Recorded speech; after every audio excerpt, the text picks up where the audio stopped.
For this tutorial, I gave myself a hypothetical challenge. Let's say if a client came to me, a watch company, a phone company, a jewelry company, and said, we want you to create something really quickly for us for an ad.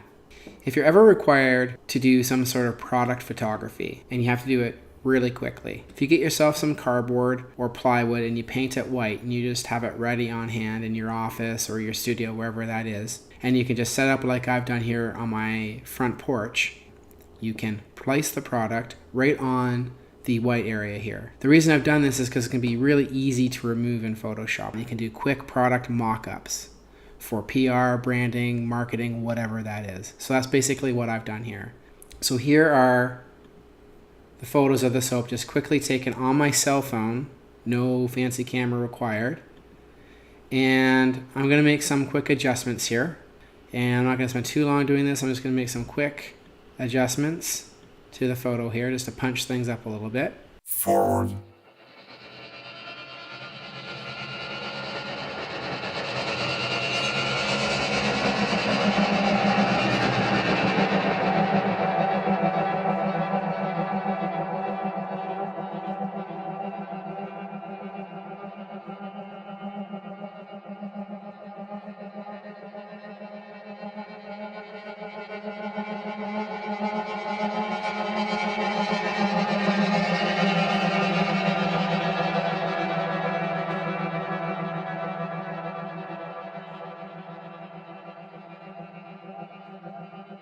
The nice thing about using the adjustment layers is if I have other images with different angles of the same image, same lighting, I can just move those adjustment layers over to those images so I don't have to do everything over again.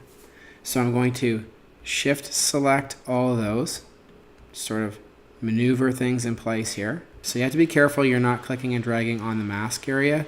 You want to click over towards the left side of the image, click and drag those over, and you can see the hand, and then I let go, and the adjustment layers have now attached themselves to this image. If I'm happy with all that, I can just shift select everything, right click, I can flatten those images. Select all those images and flatten the image so I can remove the image from the background. Okay, so the nice thing about taking a photo of an object against something white is you've got something with high contrast, so it's easy to remove it from the background.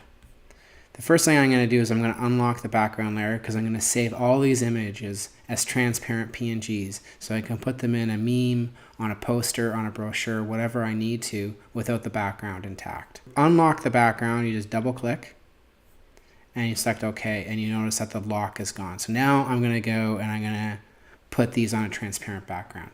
A couple ways I can do that. Over here you either have the quick selection or the magic wand. The magic wand, if I click on it, you can see that it selects the area of high contrast. It's not doing a great job right now because there's a little bit of shadow on there.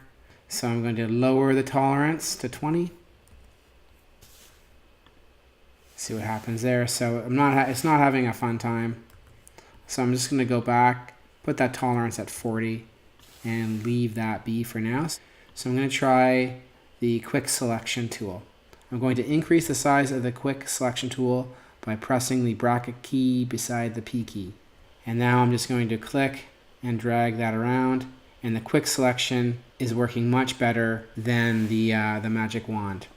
Okay, so now I have the background selected on the image here. I can just go Command X or Control X, or the long way to do that is Edit, and I can cut that out. And now I have a transparent background on my image. So I'm going to do that for all of them. Double click on the background here, unlock it, go to my quick selection. It's not working quite as nicely in this image as the previous image. There's the minus, or I can hold Alt down to subtract from the selection and just click away. I can zoom in. Forward.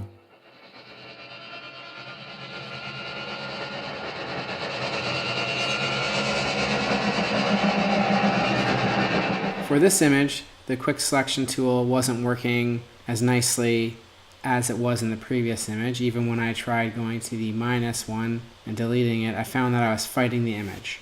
So if that's the case, I can just go to the magic wand tool, I click the background. I still feel like I did a better job for now. Then when I go in here, I can see that that's not perfectly selected. So I can go back to the quick selection. Yeah, so this image is not being that great. All right, so if your image has a lot of grays in it and the quick selection and the magic wand aren't working as nicely as you'd like to, what I'm gonna go down to do is I'm gonna go here.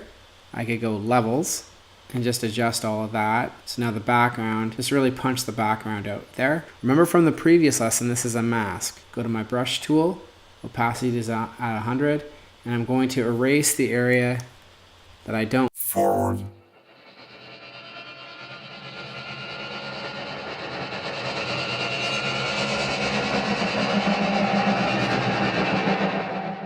Okay, you can see from the mask over here that the container, the soft soap container, is pretty much all blacked out. So if I turn the eyeball off, you can see that mainly the background's being impacted. So I'm just gonna go control click. I'm gonna flatten the image or merge the image down again. That is now again locked. Double click, go OK, unlock the layer there. There is some little spill over the green here, so a quick way to deal with that before I go into my magic wand or quick selection tool is I'm just going to paint some white in there. So I'm just going to go to the eyedropper, click anywhere on here, and you can see I eyedropped that color into the foreground. I'm going to go to my brush tool here. I'm going to decrease the size of that brush, and I'm just going to go and I'm going to paint that out. So if you have any spills like that going on, you want to make sure that the magic wand or the quick selection aren't going to deal with. I could just go and I could paint that in like this. On a side note, I've pressed the space bar and that quickly selects the hand for me. So, or I could go over the hand tool here and move things around. But it doesn't matter what tool I'm on, if I hit the space bar, the hand comes up and allows me to move the image around. So Command or Control 0 pops me out to the big window. And now I want to remove that white. So let's try the magic wand again. And voila, that's working really nicely.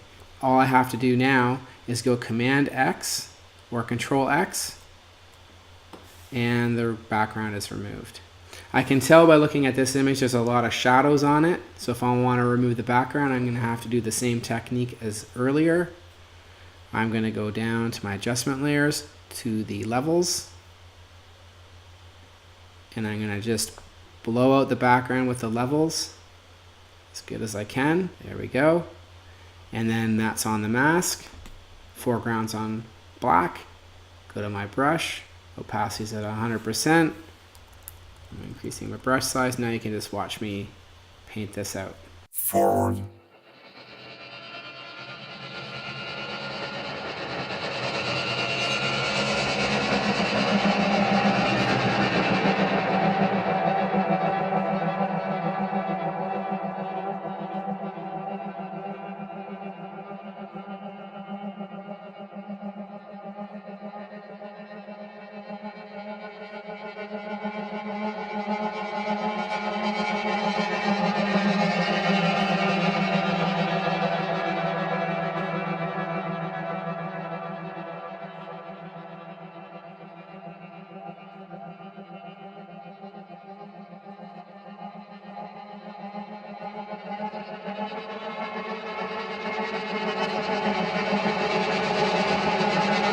Now these files are almost ready to be saved as transparent PNG files, but you may want to feather the edges ahead of time. You can just save them as PNG files right now, and then when you have them open another image, you can feather the edge. The way that you feather an image is you're going to hover over the image icon here. On your PC, you're going to press and hold Control, or on the Mac, you're going to press and hold Command. So I am pressing and holding. I am not letting go of the Command or the Control key, and click. You can see now that the dancing ants come around the edge of your object. Then you can just go select. You can hit Refine Edge or Modify, and you can see you can add a feather on there. If you go to Modify and add a feather, this will come up. You can start figuring out the pixel count. I think anywhere between 2 to 10 pixels is fine. I'm going to try 3. It's a little bit trial and error. Click OK. and then you have to go Control C and Control V. Now I'm going to zoom in. The top one is the feather. So if I highlight that by saying feather, the bottom one is not. So if I turn the eyeball off on the bottom one, you can see there is a slight feather on the top one here. I'm just going to try that process again. Hover over the layer, press and hold Control or press and hold Command, click, go to Select, Modify, and Feather. Now I'm going to increase that feather radius to 10. Copy Control C or Command C and Command or Control V, and you can see that it feathered much more this time. Here's the top one at the feather of 3, and here's this one at a feather radius of 10. I'm going to repeat these steps now and show you the other way to feather an edge of an object. Go to Select and you can click Refine Edge. Now you're in the Refine Edge window. I'm just going to really exaggerate this feather. You can see now, you can actually see the feathering taking place on the edge of the object to see how much it's doing. You can also smooth that out. You can shift the edge if you need to. The process is the same. Now I have to copy and paste that into a new layer. So Command C or Control C, Command or Control V. Just to review that one more time, press and hold Command or Control, click, get your dancing ants, go to Select. You can either go to Refine Edge or Modify and Feather. Now you know those steps in feathering the edge of an object. Okay, so now you have the edges feathered the way you like. You can just simply go up to File, Save As, and then go down and find PNG. So you're going to go File, Save As, and save that as a PNG, and it will automatically save the transparent background for you. I have my soft soap container ready as PNG files to do something with. Again, giving myself the hypothetical challenge that somebody wants a quick mock-up, and just done with my cell phone, took this shot of the front garden that I have. And here I've got some images ready to go to place the soft soap container in front of. I'm not sure how it's going to look, but just thought that we could see what we could do. Okay, so I'm going to go in fast forward mode. I'm going to start throwing on adjustment layers to these, and then I'm going to go and move those adjustment layers over into all the other images. So here we go. Forward.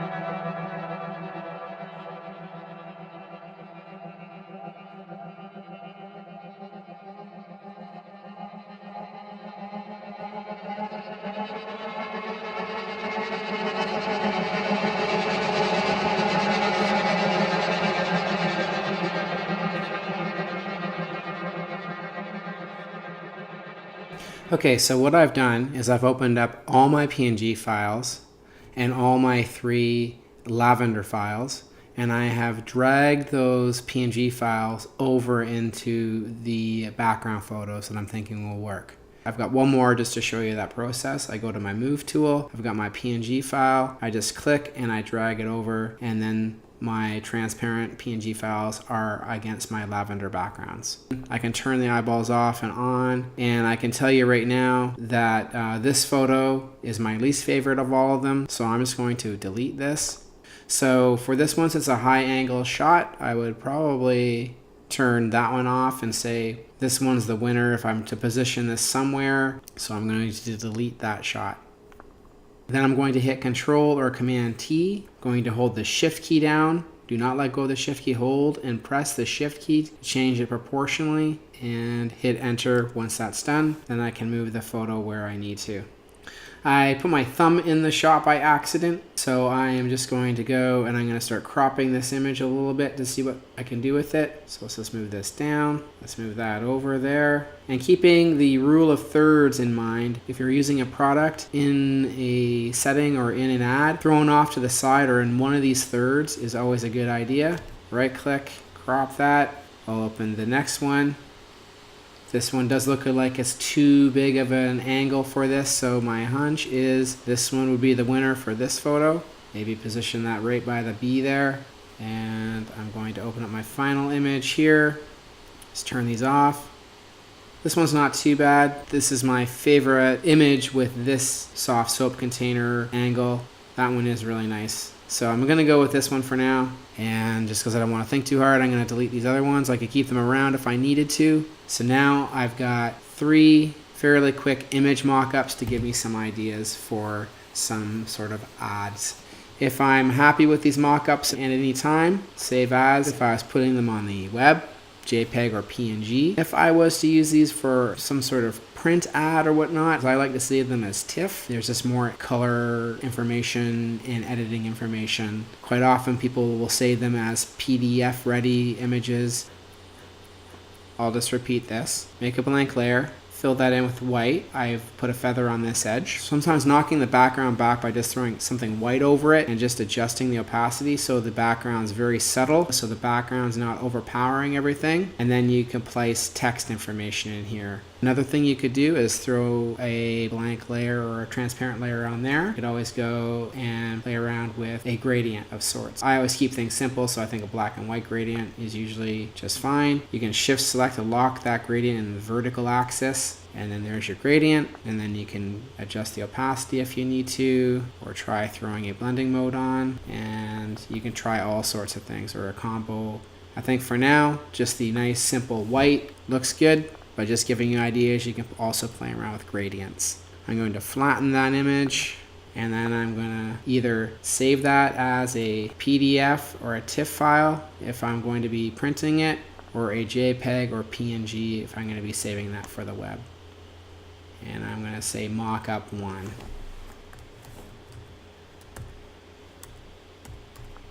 Alright, so I'm going to do the same thing for this mockup ad. Forward.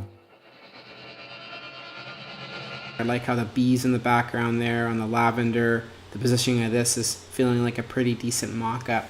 I can see that my edges haven't been treating me too well here, but not to worry, I'll show you some techniques to deal with that. I have not feathered this edge, so I'm going to do that right now. So I'm going to show you a more finessed, detailed way to feather the edges. Remember, you can always go Command or Control click, get the dancing ants there, go to select, go to modify, place a feather on a refine edge, but I like to give myself more control over what's going on with the edges when I feather them.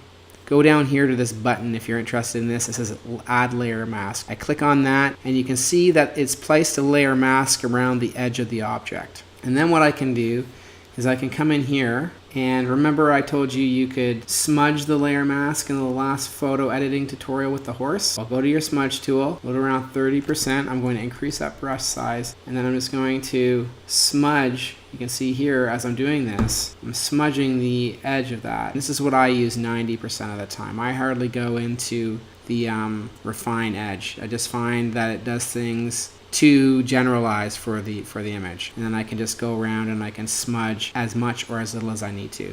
So I'm just going to go do that right now. Forward.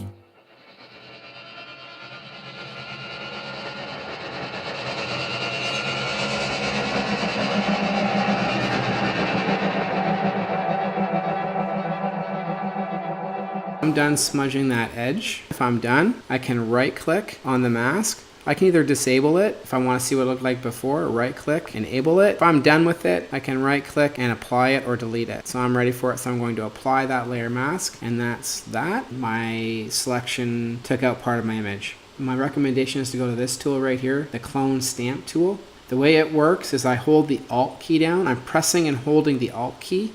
I click in an area that I want, and then I move that brush over and I click. I'm going to use that to tidy up this part of the image, holding the Alt key down, clicking, and that's how I can clean up some of that stuff just quickly with the clone stamp. I'm just going to go do that right now.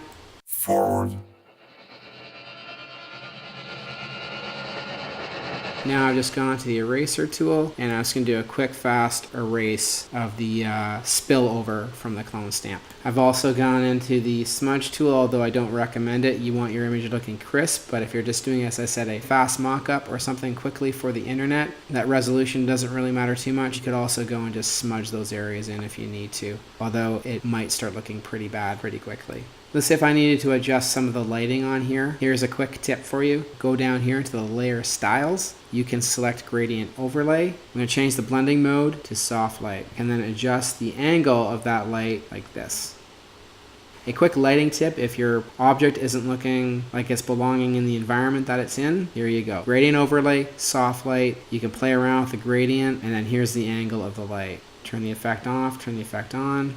What I might try in this case, I'm feeling like if this bottom part was cropped off and the image looked like it was way in front, I can go to Edit, Transform, Free Transform, hold the Shift key down, bring that off to the side here, and hit Enter.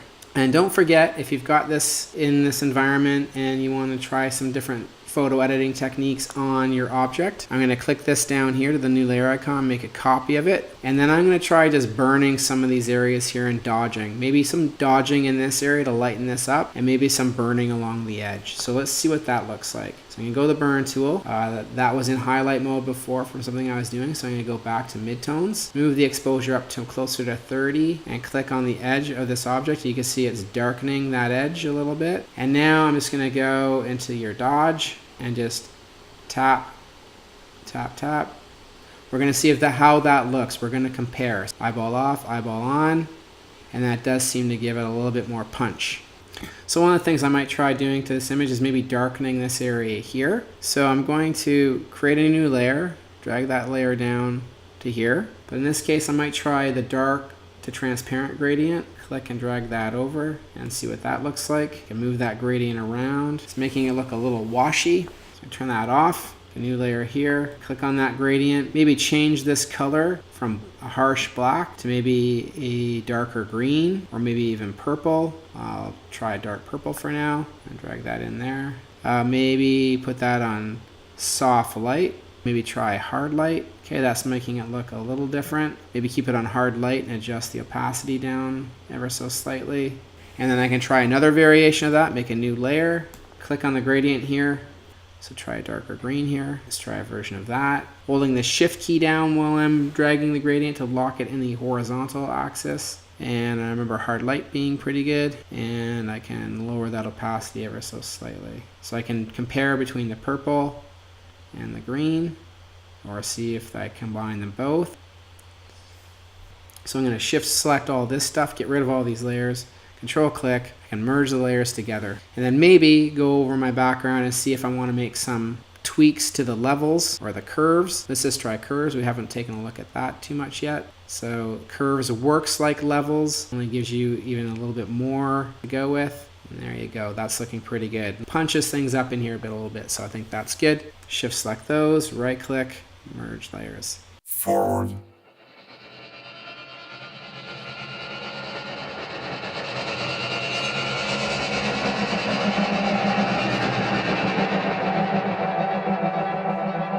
Okay, so while we were on pause here, I was wondering what else I could do to that image really quickly as a fast mock-up to think about where I could go with other possible ads for soft soap. So what I've done is I've made a blank layer here. I've just gone up to my rectangular marquee tool and I just clicked and dragged that marquee tool and started filling it in with different colors. Like let's say I'll pick up the red from the watermelon here, fill that in. You know, I could keep them as solid colors, but I was adjusting the opacity because I like the image that's going on in the background. I thought, well, what if we start playing around with some horizontal bands in this area here just to pull the soft soap away from the background. So I did a purple, thinking about the lavender. I did a blue, thinking of the blue in the soft soap. And now we have a red that I just added there. I'm just going to go to the move tool and move that red over in another place. I don't know. Turn the red off. Often you'll see things presented in grids or, you know, a solid color behind the object. These grids become areas to place text or place information. Soft soap, $1, whatever that may be. All right, so I'm going to stop the tutorial there. It gives you hopefully some ideas to go with your PR, branding, marketing, quick mock-up material.